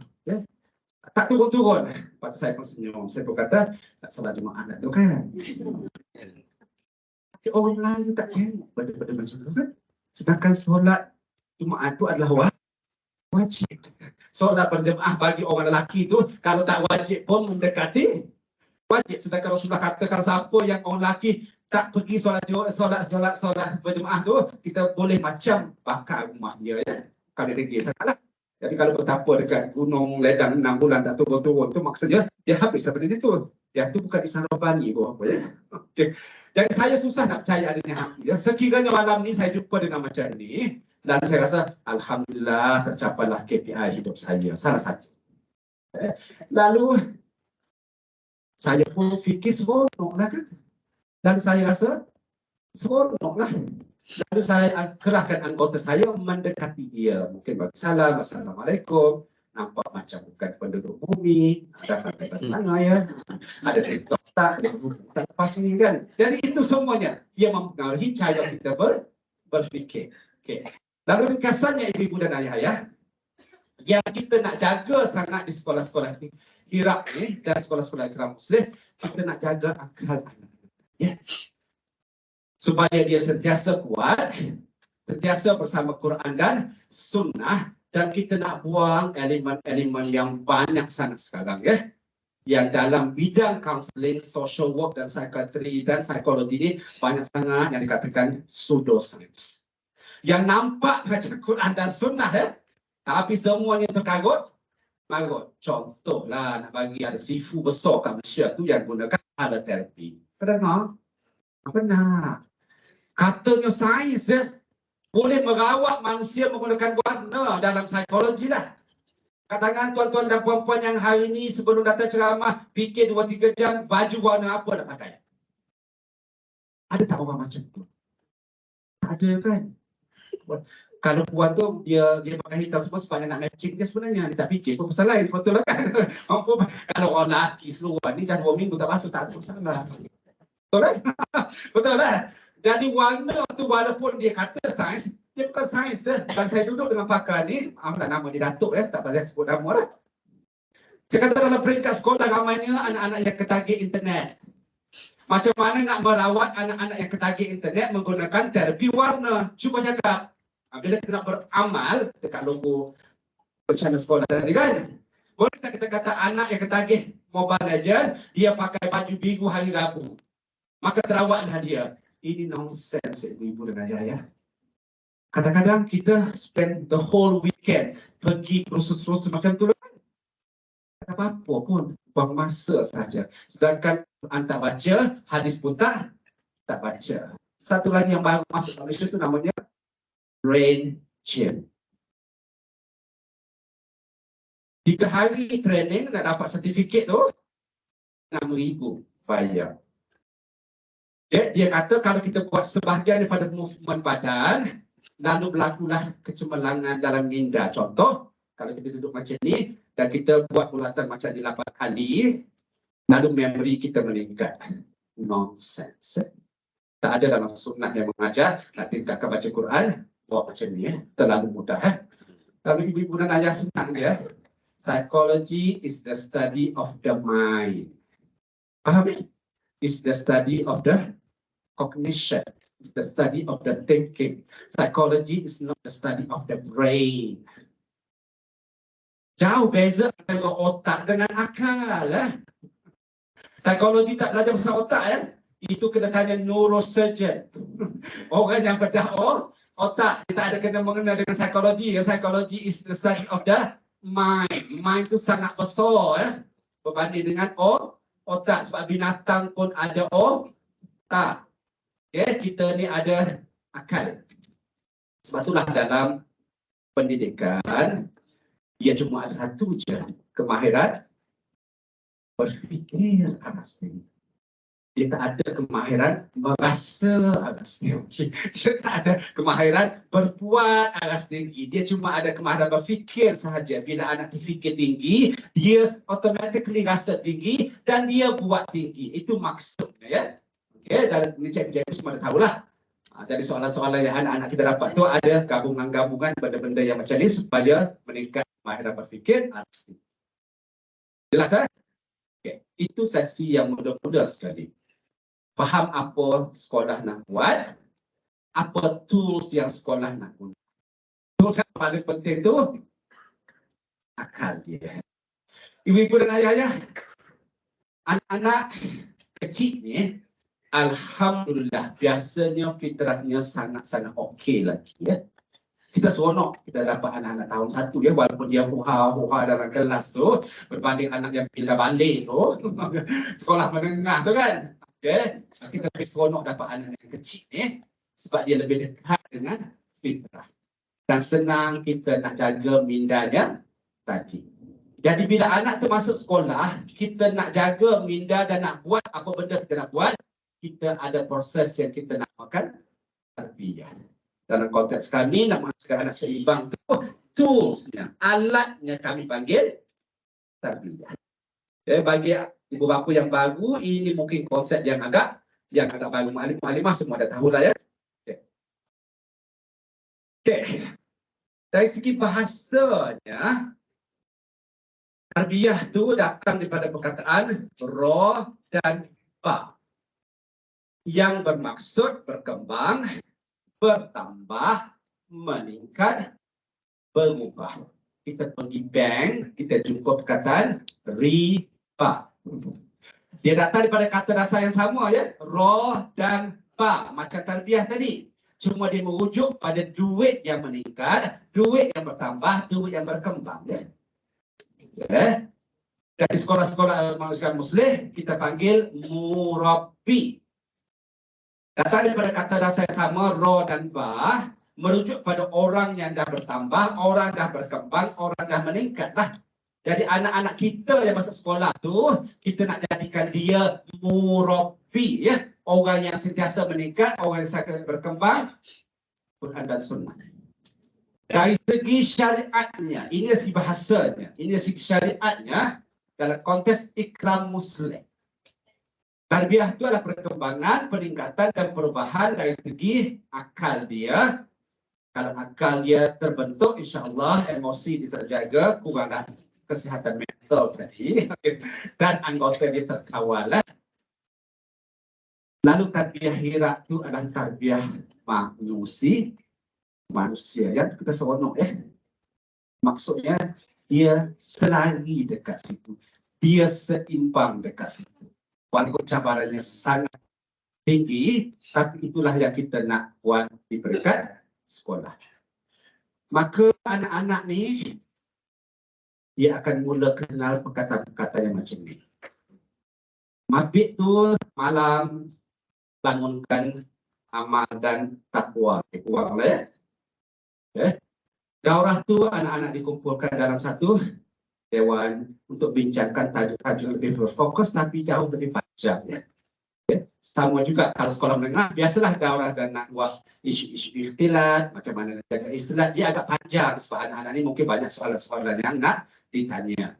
Okay. Lepas tu dia ada mukhayyam ya. Mukhayyam tu kita nak camping secara Quran dan Sunnah. Kita nak ajak anak-anak tu kalau masuk hutan baca doa. Doa apa? Kalau sekolah menengah, kalau sekolah hidayah tu di kata satu sebab dia ramai ya. Jadi setiap batch tu ada mukhayyam sendirilah. Mukhayyam tingkat 1, mukhayyam tingkat 2 lah. Jadi mulai tingkat 1 kita buat night walk. Night walk tu kita nak mengajak anak-anak ni trust in Allah Subhanahu Wa Taala, jangan percaya adanya hantu. Itulah. Okey. Lalu kita cari lorong yang gelap, yang agak jauh lah ya. Okey. Dalam pukul 1, pukul 2 pagi kita bangunkan anak-anak. Itulah. Lepas tu kita suruh dia jalan seorang-seorang ya. Walaupun dalam hutan tu memang ada fesi lah, tapi dia tak tahu ada fesi lah kan. Jadi ada tunggu belakang depan sana, ada tunggu belakang sana. Lalu tu bagi tazkirah awal-awal. Bila jalan seorang-seorang dalam gelap ni, ingatlah Allah Subhanahu Wa Taala, lupakanlah benda-benda yang tak sepatutnya kita fikir-fikir tu lah. Itu mukhayyam ya. Biasanya kita buat, kita ajar dia masuk hutan, bina kemah dan sebagainya lah, supaya dia lebih berdikari kat situ. Usrah dengan liqat lebih kurang sama. Biasa kita jumpa setiap minggu dan patut latihan ulang. Tapi saya nak ulang sekali lagi, seluruh program di Hira termasuk ABT yang nampak macam bukan Islam tu, dia termasuk program-program yang tarbiyah. Supaya kita nak lahirkan insan terhormat. Okey, saya berhenti dulu kat sini. Ada apa-apa soalan? Setakat ni. Alhamdulillah, semua sedia ya. Nak jaga minda anak-anak ni supaya emosi sentiasa tenang dan bertindak ikut Quran dan sunnah. Dia memang ada modul yang lain untuk kita bicara pasal masalah disiplin semua sekiranya anak tu salah laku. Okay. Yang ni dah ada dalam phone ke? Dah jawab? Kata Mu'alimah. Ya. Okey. Ya. Sekarang tap phone masing-masing. Kita nak buat ujian yang ni. Belum?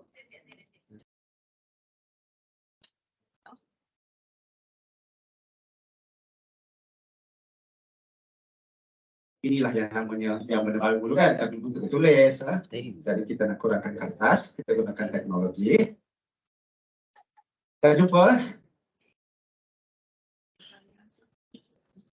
Itu ada seorang ustaz sekolah saya tanya kan, kalau mata hantar kat kita kan, tak sampai 2-3 saat dia masuk tu kan, siapa yang bawa tu?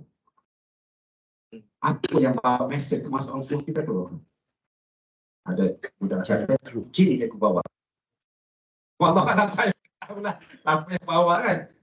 Okey, ada 10 soalan, cuba scroll sampai bawah. Ada 10 ya? Betul. 10 dan jawapannya cuma A, B dan C sahaja. Dah jumpa? Okey, sekarang ambil test tu masing-masing ya secara jujurnya. Lalu soalannya bila nak jawab, jangan jawab ini yang saya akan buat dengan anak-anak saya. Itu salah ya, tak jujur. Kena jawab ini yang saya biasa buat dengan anak-anak saya. Barulah jawapan tu tepat. Dan insyaAllah saya tak akan tanya jawapannya sebab mungkin malu sikit.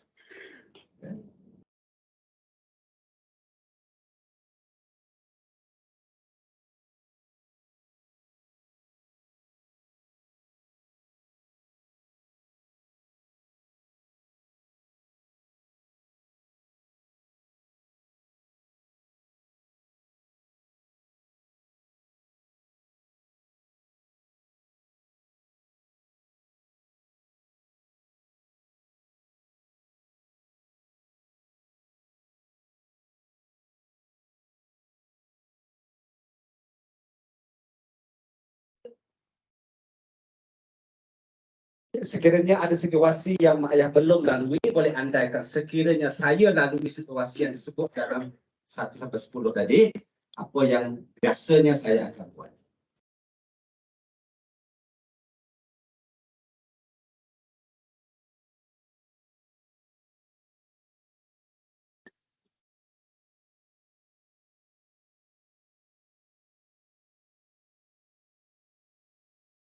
Okay, sekiranya dah siap, sila kejumlahkan ada berapa A, ada berapa B, ada berapa C yang kita jawab.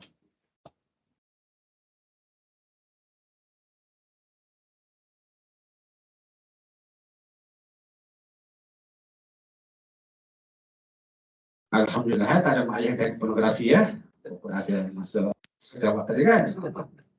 Zaman sekarang ni.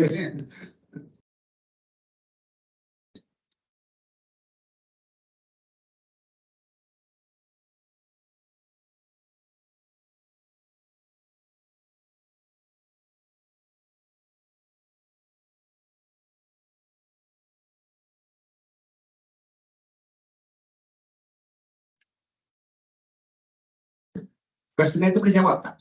Boleh tanda kan? Tak boleh save ke? Boleh save kan? Jadi sekiranya boleh submit, saya mohon pihak sekolah jangan simpan ya. Sebab ini rahsia mak dan ayah tak sepatutnya siapa-siapa simpan lah. Kecuali mak dan ayah sajalah.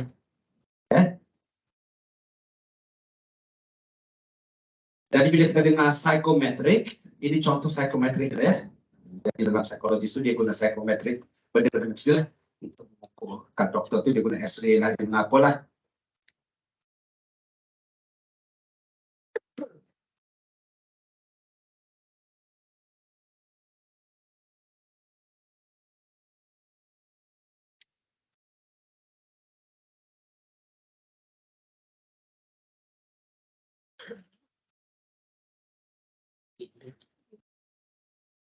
Dah siap?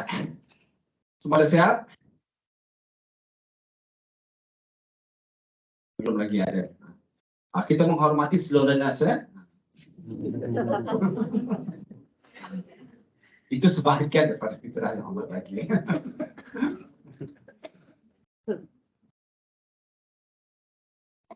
Okey, tuan-tuan dan yang puan-puan yang paling belakang satu dah siap?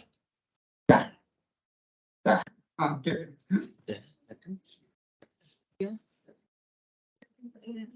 Okey ya, ada siap, kita tengok.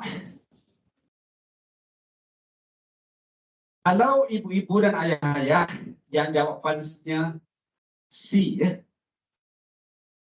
8 atau lebih. Ada 10 tadi kan? Betul. Okey, kalau jawapan kita pilih tu adalah C dan jumlah C itu 8 atau lebih ya.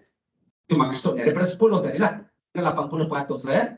Maksudnya kita termasuk dalam kategori ibu bapa yang kita label sebagai Agnes. Sorry, ini yang B ya. Okay, yang B. Ya. 8 atau lebih yang B. Ya. Bagus ya. Ada ibu bapa yang prihatin ya. Betul. Yang A.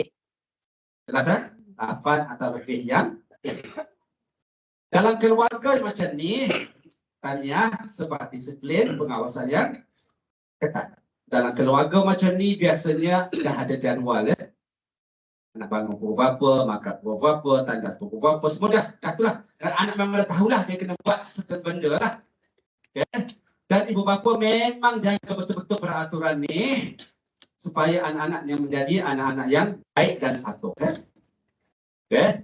Dan bila anak-anak tu buat salah laku, dia ada dendaan-dendaan yang dikenakan supaya anak tu menjadi anak-anak yang patuh pada peraturan tadi.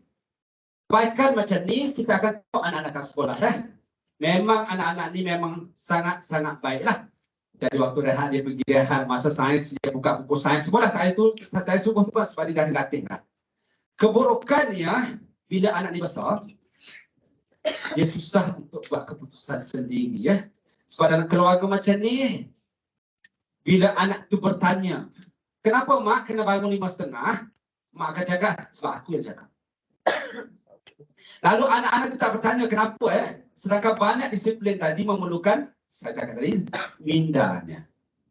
Seronoknya Islam ni kalau minda kita kuat, kita boleh ambil sunnah Rasulullah tu, kita boleh pakai pada semua situasi yang ada tahun 2024 walaupun Rasulullah sudah meninggal sekian lama. Lalu dia memerlukan pemikiran yang sangat tinggi ya. Dan dalam sunnah Rasulullah SAW tu bila anak-anak bertanya, kita kena jawab ya. Jawapan tak boleh dibagi sebab aku cakap. Itu bukan sunnah ya. Sebab dia nak tahu kenapa. Sebab kalau dia ikut saja, nanti bila dia masuk universiti dan dia jumpa dengan situasi yang tak pernah berlaku dalam jadual hidup dia, dia tak boleh buat keputusan ya. Itu yang A. Yang B pula yang the opposite berlawanan tadi yang sangat-sangat permisif ya. Dalam keluarga ni memang tak ada apa-apa peraturan. Nak makan pukul 8 boleh, nak makan pukul 10 boleh, nak makan bawah kereta boleh, nak makan dalam tandas boleh, nak makan depan pun boleh, nak makan ruang tamu boleh, tak nak makan pun boleh. Ini terlalu. Ya macam saya kalau bagi ceramah dengan anak-anak bersama ibu bapa, saya letak anak tu celah-celah mak ayah. Kadang-kadang malu mak ayah sebab saya tanya dengan anak, mak tu macam mana kat rumah? Sama je lah. Yang ini etika juga lah kan. Okay. Jadi, yang seronoknya dekat sini, ini keluarga yang sangat relax. Yang sangat liberal. Jadi anak-anak balik sekolah, dia masuk bilik, dia tengok upin dan ipin sendiri. Mak balik kerja, dia masuk bilik sendiri, dia tengok upin dan ipin sendiri. Mak lapar, dia panggil GrabFood. Anak lapar, dia panggil GrabFood. Jadi semua macam itulah ya. Dan kita memang jumpa di sekolah menengah ada anak-anak yang macam ni. Bila ketua kelas buat jadual harian kan? Siapa kena lap tingkat, siapa kena sapu sampah tu, ada anak-anak yang jawab, saya dah umur 15 tahun, tak pernah pun. Ada juga yang macam tu ya. Ini keluarga yang di opposite tadi. Lalu anak-anak ni kena eksperimen sendiri lah ya. apa itu yang dikatakan hidup. Lalu pengalaman hidup dia itu berdasarkan apa yang dia jumpa dalam hidup dia, sebab tak ada komunikasi sangat dengan ibu dan ayah. Dan banyak sekarang keluarga-keluarga Malaysia dah jadi macam ni ya. Sebab mak ayah kerja, ada yang outstation, yang kadang-kadang balik. Kalau kerja pelantar tu berapa-berapa sekali balik. Okey, betul lah kan? Okey. Jadi kalau kita ada kerja-kerja macam tu, kita kena fikirkan program-program yang lebih supaya kita boleh bersama dengan anak-anak. Dan kadang-kadang bila kita duduk di pelantar, balik 6 bulan, kita dapat 2 minggu. Kita tak tergamak kan nak punish anak-anak tu sebab kita jumpa anak-anak 2 minggu sahaja. Lalu kita menjadi ibu ayah yang sangat permisif dekat situ. Ini yang 8B atau lebih dalam jawapan tadi. Kemudian yang 8C atau lebih. Itu kita panggil ibu ayah yang assertif. Disiplin ada, pengawasan ada, cuma dia sedang. Okay. Dan daripada kecil lagi berlakunya open communication antara mak dan ayah. Ibu-ibu dan ayah-ayah, disebabkan anak tu lahir dengan fitrah tadi, potensi dia sangat tinggi dan dia akan bertanya soalan-soalan yang pelik-pelik masa kecil. Pun layan anak-anak tadi bila dia bertanya. Saya ada 3 orang anak, semuanya warga negara US, sebab mereka lahir di US. Masa saya duduk kat sana 14 tahun dulu. Isteri saya sekarang pengetua sekolah menengah Islam Hidayah dekat cukup bagus sebenarnya. Lalu saya anak perempuan yang sulung, anak perempuan yang bongsu, anak lelaki dekat tengah. Yang batch 11, batch 13, batch 18, sekolah menengah Islam Hidayah. Dia alumni Hidayah lah. Dia anak US tahun ni, batch 25. Tak silap saya, ini yang paling lama ya dalam sekolah. Sejarah ikram. Kira-kira yang paling lama sebab orang dah 40 ya. Kalau Hidayah tu mungkin 30 lebih mungkin. Ya. Lalu anak saya yang tengah tu, Zaifah tu, dalam bahasa orang barat dia gifted. Kalau kat US gifted boleh lompat kelas. Dia memang lompat kelas. Cuma kat Malaysia dia ikut umur tak ada lompat kelas. Lalu pada umur 3 tahun dia bertanya saya soalan yang saya tak boleh jawab. Dia kata, Baba, can a boy be pretty and a girl be handsome? Boleh tak dia kata anak-anak perempuan itu cantik, anak laki-laki cantik dan anak-anak perempuan itu handsome? Dia tanya masa kami ambil dia daripada sekolah tadika balik rumah, kita tergamam, kita tak boleh jawab. Sebab soalan yang agak tinggi dia. Lalu tak jawab tu kita biasalah. Kita pula balik kepada anak-anak tu lah. Cakap ke dia, what do you think Ustaz? Sebab kita tak ada apa-apa. Kita tanya dia balik kan. Sebab kita memang tahu. Dia anak-anak tu akan bertanya benda-benda yang macam tu. Jadi bila kita tanya kenapa dia tanya soalan tu, sebab dia bercampur dengan orang-orang yang dah besar.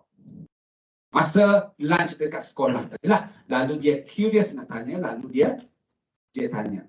Jawapan yang jangan dicakap, tak boleh tanya sebab aku cakap, jangan macam tu ya. Lama-lama dia tak akan bertanya lagi.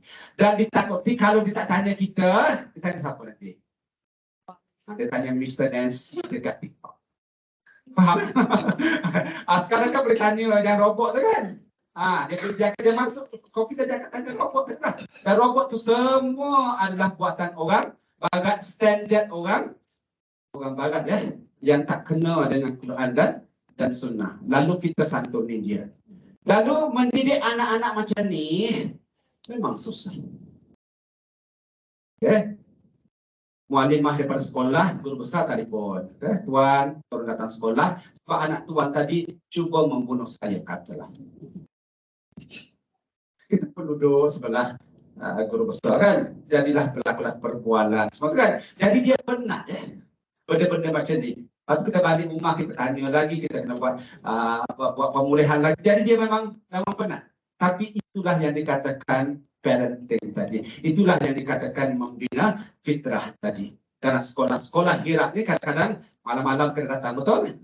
Sebab mungkin ada anak-anak tu kelas tahfiznya, mukayamnya. Jadi dia memerlukan pengorbanan daripada mak dan ayah. Cuma kita rasa seronok sebab semua yang kita buat itu adalah mendidik insan-insan rohani yang lahir di masa hadapan ya. Lalu dia memang berlakunya banyak komunikasi dekat situ dan anak tu self-esteem dia sangat tinggi sebab mak ayah dia bagi sokongan. Sebab itulah kalau ibu ayah pergi sekolah menengah, kita pergi di pentas-pentas dekat mall yang besar-besar, contohnya dekat Sunway Pyramid ya. Pentas dia besar untuk public. Kalau anak SMK tu naik pentas, dia akan buat tarian kuda kepang lah, tarian apa-apa lah silat lah. Kalau anak-anak Ikram Muslim naik pentas, dia akan buat flash mob pasal Palestin lah, flash mob pasal Syria. Dia jauh berbeza dekat situ ya. Jadi bila anak-anak buat begitu, dia tak rasa kekok sebab dia dah rasa bahawa belakang dia ni ada mu'alim-mu'alimah dan ibu bapa yang menyokong mereka ke arah yang macam tu. Tapi bila dia sumbangan nak bagi jumpa orang tua, nak bagi bingkisan Ramadan ke, bingkisan Syawal ke, dia rasa tak kekok sebab walaupun dia umur 10, 11, 12 tahun dekat situ. Okay. Okay. Dan saya nak tutup sesi ini sikit dulu. Dalam banyak-banyak benda yang kita boleh buat, ini yang teramat bagi ibu-ibu dan ayah-ayah yang masih muda, belajar dengan cepat. Sebab tak nak menyesal untuk saya nak tua ni, untuk menunjukkan contoh yang paling baik kepada anak-anak. Jadi kita bacakan sama-sama. Anak yang melihat ibu bapanya berkhianat, dia tak mungkin belajar amanah. Anak yang melihat ibu bapanya selalu mengikut hawa nafsu, dia tak mungkin belajar keutamaan. Anak yang melihat ibu bapanya berkata kufur, caci maki dan kelemahan, dia tak mungkin belajar bertutur manis. Anak yang melihat ibu bapanya marah, bertekad murah dan emosi, dia tak mungkin belajar sabar. Anak yang melihat ibu bapanya bersikap keras dan bengis, tidak mungkin dia belajar kasih sayang. Anak yang melihat ibu bapanya berbuat dusta, dia tak mungkin belajar. Besok saya ada 2 sesi untuk mak ayah SN dan STPM dekat Johor. Sesi pagi dengan Sekolah Menengah Kebangsaan Impian Mas, sesi tengah hari bersama dengan English College atau Maktab Abu Bakar Kita jumpa mak ayah dan dibawa anak-anak dia tingkatan 5, tingkatan 6 itu sebelah dia. Sekolah bagi saya 2 jam untuk motivasi menuju SPM dan STPM. Ini mak ayah yang anak tidak besar nak keluar sekolah ni. Okey. Antara kesalahan tu timbul kat sini Nama anak tu punya dah panjang kan? Sofia, Zainab, Elizabeth, Jasmine, binti Harun. Panjang lah kan? Mu'alimah nak tulis punya dah sakit tangan, tak muat dia punya box kan? Tapi bila panggil nama anak, kau. Aku. Tapi nama punya dah panjang masa dia lahir dulu, betul Dia termasuk kasih ni, buku dan ayah. Ini Kristus SK dan SMK kan? Okay. Engkau makan coklat bodoh. Dia tambah kat belakang tu kan. Bodohlah sia tu keluar daripada mulut dia macam tu saja. Kita nak jaga anak-anak daripada benda-benda yang macam ni juga Dan bila dia bertindak tu dia fikir dulu apa benda yang nak dicakap Jadi kalau kita guna phone kat rumah, lalu anak kita tanya, janganlah cakap. Kau masuk bilik, mak nak telefon kau. Jadi kalau kita tak nak anak kita makan dengan phone, maksudnya kita tak boleh makan dengan phone. Kalau kita tak nak anak kita main Mobile Legend, kita sendiri tak jangan main Mobile Legend. Itu maksudnya kat situ. Dan sekiranya kita terpaksa menggunakan phone untuk tujuan kerja di rumah, mohon cakap kepada anak-anak tu, ayah dan mak tengah buat kerja, kena guna phone. Kalau anak tu besar, heret dia tepi kita tu supaya tengok apa yang kita buat dekat phone Jangan cakap satu, buat benda yang lain. Itu maksudnya dalam khutbah kita dengan anak-anak. Ini adalah satu perjuangan seumur hidup kita jadi orang-orang yang beriman sebab tu kadang-kadang ada sejarah-sejarah yang kurang manis lah bila kita hantar anak sekolah macam ni, nanti dia akan timbul konflik. Anak hafal lebih daripada mak ayah, itu satu hal. Kalau di sekolah hidayah tu, anak perempuan dia balik lebih cepat pada anak lelaki lah. Selama tahun 5 tahun 6 tu ada anak perempuan yang balik ya. Dan sekolah mewajibkan anak perempuan tu pakai tudung lapor. Betul? Lalu bila dia nak pergi rewang, nak pergi walimah dengan mak ayah dia, nak pergi mall lalu dia pakai tudung lapor. Lalu ada mak ayah yang akan cakap, ini kan uniform sekolah. Kenapa nak pergi mall pakai uniform sekolah? Lalu anak tu menegur mak dia lalu mengatakan, mak ini bukan uniform sekolah sebab muslimah memang kena pakai tudung lapor. Lalu bersabarlah dengan anak-anak yang macam tu ya. Memang akan ada anak-anak yang macam tu sebab kami memang latih anak-anak yang memang macam tu. Yang dapat tahu kebenaran jangan simpan seorang. Kalau anak hidayah tu orang keluar 14 Februari. 14 Februari tu dalam konteks Malaysia apa? Valentine's Day. Faham kan? Sebab itulah ada kelahiran anak dua nikah paling tinggi itu 9 bulan selepas 14 Januari. Faham kan?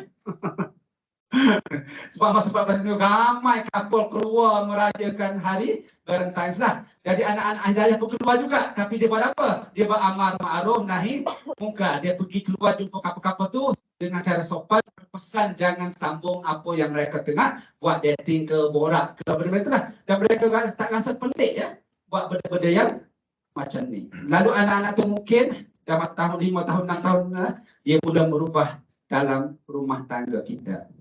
Dia mula kritik perangai-perangai kita. Kalau anak saya yang bongsu sebab dia most outspoken ya. Jadi isteri saya pengetua sekolah. Masa belajar dulu chemical engineering daripada US. Jadi minda dia orang teknikal ya. Saya dalam bidang kemanusiaan. Lain cara. Jadi kadang-kadang petang tu di balik sekolah pukul 6 lebih tu kami makan goreng pisang ke apa kat dapur tu kan. Lalu dia suka bawa cerita-cerita pasal sekolah lah kan sebab dia pengetua lah kan. Lalu kadang-kadang kami tak bersetuju lah. Lalu kadang-kadang debat tu dia menjadi lebih heated. Pandangan orang engineering, pandangan orang counseling lain sikit. Lalu kadang-kadang bila dah mistake tu anak saya yang bongsu tu akan datang dia kata, mana boleh isteri meninggikan suara lebih tinggi daripada suami ni? Dia cakap. Okay. Cuma kami tak ada masalah lah. Sebab itu keluarga yang kami dah faham kenapa dia cakap, apa yang dia cakap. Itulah benda-benda yang macam tu. Kadang-kadang banyak yang kita boleh belajar daripada anak-anak kita bila dia balik pada sekolah. Dan saya mohon, saya rasa ibu dan ayahnya jaga yang ni. Dan bila kita ambil anak kita ke sekolah, kalau kita boleh bawa kereta ya, katalah anak tahap kita tahun 3, tolong matikan muzik atau lagu. Dan janganlah tanya soalan-soalan yang biasa. Soalan yang biasa tu macam mana sekolah. Sebelum habis kita tanya tu dia jawab dah. Okey. Jadi hari Isnin tanya dia, pagi tadi mak bagi RM5. Ada berapa baki lagi bang ya? Sebab kita nak tahu pengurusan wang. Hari Selasa tanya dia, abang tadi makan tengah hari makan dengan siapa ya? Sebab kita nak kenal kawan-kawan. Ya. Hari Khamis tanya dia, Cikgu Rosimah yang mengajar sejarah tu macam mana ya bang? Sebab kita nak kenal pandangan dia terhadap guru-guru yang dia mengajar. Yang ajar dia ya. Jadi tanya soalan-soalan yang penting-penting yang mengorek minda dia supaya dia jawab. Yang pentingnya dia rasa seronok sebab mak ayah dia membuka ruang untuk dia bercakap dan memberikan pandangan. Dan jangan marah-marah. Dia tanya, dia jawab. Kalau nak tanya lagi, tanyalah. Ya, sebab kadang-kadang ibu ayah yang sibuk ni, masa dalam kereta tu jelas, kita ada masa yang penting untuk bertanya soalan-soalan ya. Soalan. Okay. Ada apa-apa soalan? Kita nak break ke tak? Okay. Mesti dah penat. Dia nak break saja. Okay. Ya, sebab dalam telefon tu dia kata break 10.30 kan? Tak 10.30 lah kan? Dah lah kan? Okay, berapa lama nak? Okay, pengurusi kata break 15 minit, datang kembali ke Dewan pukul 11 masuk ke Dewan balik ya. Kita akan dulu, insyaAllah pukul 11 nanti kita masuk Dewan. Sebab kita nak bincang satu benda yang dikatakan alaf 21 yang tak ada dalam alaf yang lain nanti kan. Okey, dari wallahu a'lam kita jumpa balik pukul 11.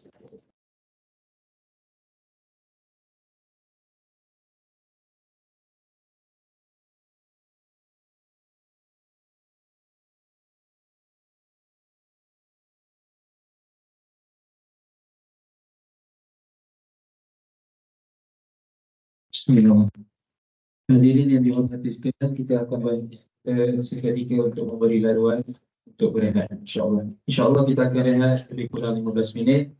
Diminta para hadirin untuk berada di auditorium sebelum jam 11 pagi. Kerjasama anda amat kami hargai. Kepada ibu bapa yang ingin bayar zakat dan ingin menyumbang untuk projek pembangunan kompleks sekolah menengah Islam Iraq yang baru dan projek menaikkan infrastruktur di Hafiz Quran Iraq dan Sekolah Menengah Islam Iraq Jeddah, boleh datang ke booth dan dana Iraq yang ada di luar Dewan. Bayaran zakat mendapat 100% rebat cukai. Ayuh bersama menyumbang untuk pembangunan sekolah Iraq. #JomInfak, #Jom Bayar Zakat Bersama Iraq.